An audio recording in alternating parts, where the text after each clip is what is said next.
Hi, you people. Did you see me live a few minutes ago? I'm live here again because I'm obsessed. I want to get the video just right. The previous video was way too long and I have to get it right. Do you see how I make a good psychologist? Because I am obsessed. We're talking about obsession, and today we're talking about OCD, obsessive compulsive disorder, where the person is so obsessed or fixated on getting things right in a certain way. Now, whether that deals with having things arranged in a certain way, the environment structured in a certain way, avoiding certain things, it's just fixations on perfectionism and attention to detail that goes beyond the parameter of rational thinking, which is very irrational, which is beyond the normal parameters of healthy living. So OCD, in short, is obsessive compulsive disorder. The reason why I did not include this in the previous obsessive video that I talked about, in the previous obsessive personality disorders that I talked about, is thank you for your likes, shares, and watching. Is because in psychology we have clusters of personality disorders, cluster A, B, and C, and obsessive compulsive disorder does not go under antisocial, histrionic, borderline, etc. Okay, and the reason is there's no manipulation to other people. Obsessive compulsive disorder is not related to doing something to others. It's related to the mental state internally of an individual, where there's great need for control, there's great need for perfectionism, attention to detail, to the minutest possible. Like, for if I was obsessive, if I had OCD, I couldn't see, like, let's say if I have OCD about having things a certain way, then this has to be perfect, the hairs have to be perfect, the frame behind me has to be, like, everything has to be very, very orderly and extremely structured to a level that's like literally unhealthy for day-to-day functioning.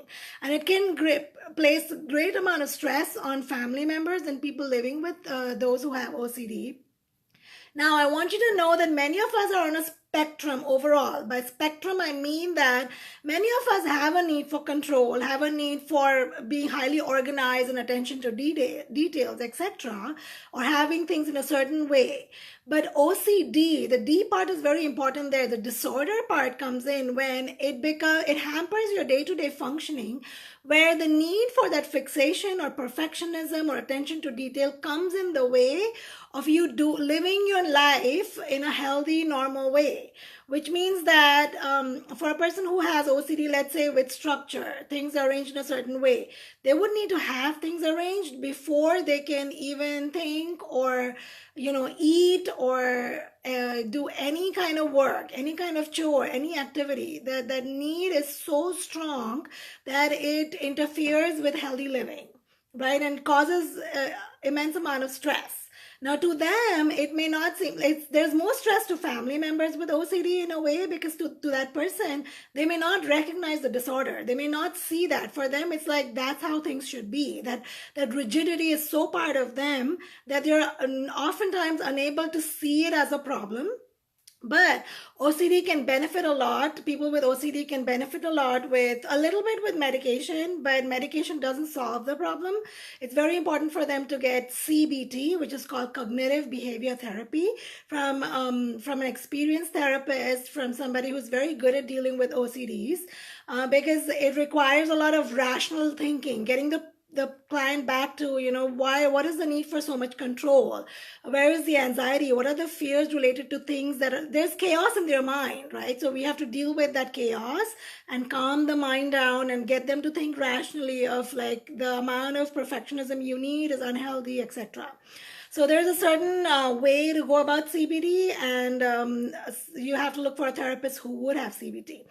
But the other thing that I wanted to mention is that the OCD can also be not only related to the environment, but a person can be obsessed about their health, about germs, to an irrational degree, again, which is not reasonable, logical, where they'll constantly, like, washing their hands constantly with the fear of getting germs and falling ill, like, over and beyond a normal person's, or over and beyond medically required. They may do more than needed, or they may keep jumping to doctors in the search of something's wrong with my body when reports may be clear, and they will still keep going to doctors.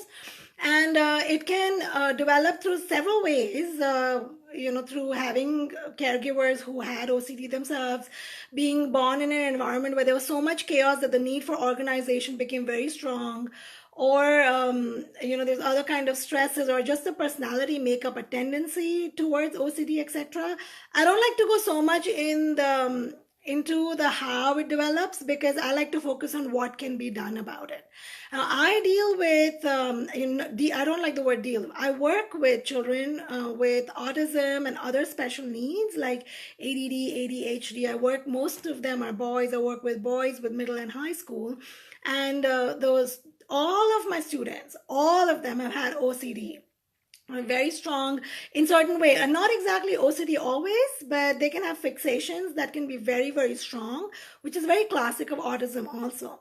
So I've dealt with that part of fixations. Like, their fixations are so strong, like they have to finish, for example, writing something, even if the bell rang, even if the teacher requires them to leave the room, they have to finish doing something. That's just one example. For them to even be able to move on to another thought, like even for them to process that now I need to leave the room. Or they need to have their chairs and their things stacked exactly in a certain way.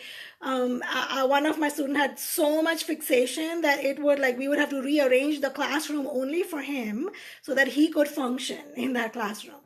But with special needs, I found that redirecting them, giving them firm boundaries, dealing with their stress, so helping them calm down emotionally, helping them regulate their emotions around that has helped. That's a core part of the work that I do on a day-to-day, but I haven't seen somebody who has just OCD.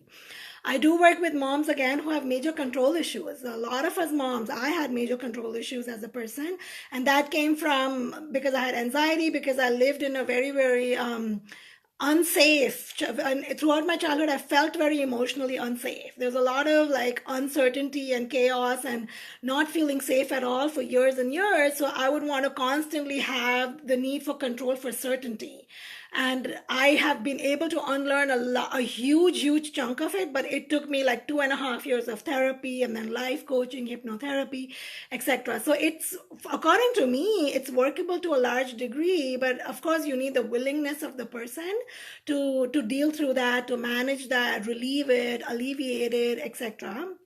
No, I didn't have OCD. I didn't have the disorder, but I had the need for control. And so that's what I talk about in being on a spectrum. When your need for control is it takes over your functioning on a day-to-day and even creates stress for other family members, then it's unhealthy. But a disorder is literally something that's chronic and it lives with you day to day to day. So I wanted to talk about obsessiveness. This is the last chunk of the obsessiveness and personality disorders that I'm talking about. On the next weekend, as we continue to talk about psychology and I share all of these wonderful information and solutions, etc. with you all, we will be talking about other personality disorders like schizophrenia. Let's talk about anorexia, bulimia, those are the eating disorders, substance abuse disorders, schizoid, schizotypical, etc. So let's talk paranoid personality disorders. So let's talk about those in the coming weekend. And once I'm done with personality disorders, I want to move on to depression, anxiety, types of anxiety, share a lot of my experience, and those will be a larger chunk of series because I would take 3 to 4 videos to cover depression and 3 to 4 weeks and videos to cover anxiety. I want to break it down in a way that you can use that information in your applying for your day-to-day living, for people and family members that you care about, that you know are suffering from depression and anxiety, etc. So this is psychologist and practicing life coach Rima Desai signing off. I made the video again because it was about OCD. It had to be perfect. So I had to make it again. Bye-bye, everybody. Thank you for watching.